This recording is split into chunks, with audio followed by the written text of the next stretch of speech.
தேவனே நான் ஓமதண்டையில் இன்னும் நெருங்கி சேர்வதே என் ஆவல் பூமியில். லூக்கா சுவிசேஷம் 7ஆம் அதிகாரம் 3, 4, 5. அவன் இயேசுவை குறித்து கேள்விப்பட்ட போது அவர் வந்து தன் வேலைக்காரனை குணமாக்க வேண்டும் என்று அவரை வேண்டிக் கொள்ளும்படி யூதருடைய மூப்பரை அவரிடத்தில் அனுப்பினான். அவர்கள் இயேசுவிடத்தில் வந்து அவரை கருத்தாய் வேண்டிக் கொண்டு நீர் இந்த தயவு செய்கிறதற்கு அவன் பாத்திரனாய் இருக்கிறான், அவன் நம்முடைய ஜனத்தை நேசிக்கிறான், நமக்கு ஒரு ஜெப ஆலயத்தையும் கட்டினான் என்றார்கள்.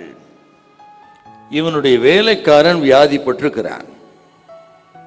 நீங்கள் மத்தேயு சுவிசேஷம் 8ஆம் அதிகாரம் 6வது வருஷத்தில் அவன் என்ன வியாதி நாங்க இருக்கு பாருங்க.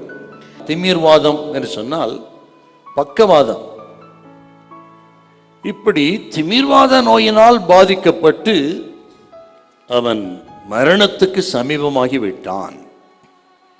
அவனிடத்திலே இந்த 100க்கு அதிபதி காண்பித்த அன்புங்கிறது சாதாரணமானது கிடையாது. ஏன்னு கேட்டீங்கன்னா, அந்த காலத்தில் யாரை வேலைக்கு வைப்பாங்கன்னா அடிமைகளைத்தான் வேலைக்கு அமர்த்துவார்கள். அந்த அடிமைக்கு எஜமான் வீட்டில் எந்த விதமான உரிமையும் கிடையாதுங்க.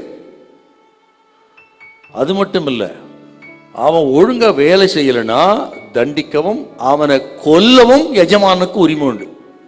அப்படிப்பட்ட ஒரு பரிதாபமான ஒரு அடிமை பக்கவாதத்தை கிடக்கிறான்னா அவனை தூக்கி போட வேண்டியதுதான் அவன் வேலை.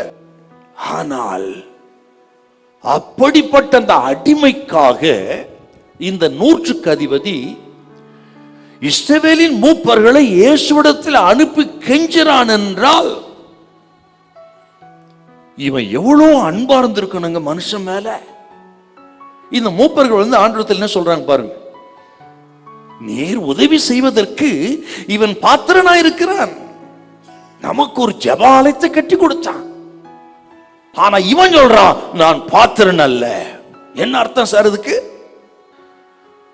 அவங்க சொல்றது போல நான் ஒன்னும் அவ்வளவு முக்கியமான இல்லையா? என்ன தாழ்வை, நான் ஒண்ணும் இல்லாதவே, நான் பாத்திரன் அல்ல. நான் சொல்லுகிறேன் தேவ பிள்ளைகளுக்கு, உங்கள் திறமை, தாளந்து, உங்களுடைய அனுபவம், நீங்க செய்யற காரியத்தில் பார்த்து ஊரே புகழட்டும். ஆபீஸ்ல வேலை செய்றீங்களா, அதிகாரி புகழட்டும், எல்லாரும் புகழட்டும். அப்பொழுது நமது நிலைமை என்ன? அதான் ரொம்ப முக்கியங்க. நான் உங்களுக்கு சொல்லுகிறேன், யார் எவ்வளவு புகழ்ந்தாலும் சரி, இந்த 100க்கு அதிபதி போல அவ்வளவாய் தாழ்த்துங்கள். அப்பா சொன்னா தாழ்த்துகிறவனை நான் உயர்த்துவேன். அப்படி தாழ்த்துங்க. கர்த்தர் சொல்லுகிறா, தாழ்த்த தாழ்த்த தாழ்த்த உங்களை கர்த்தர் உயர்த்தி கொண்டே இருப்பார். உங்கள் உயர்வை யாராலும் தடுக்கவே முடியாது. உங்களை அழிக்க நினைக்கலாம், அவர்கள் அழிக்க முடியாது. ஹல்லேலூயா, ஹல்லேலூயா.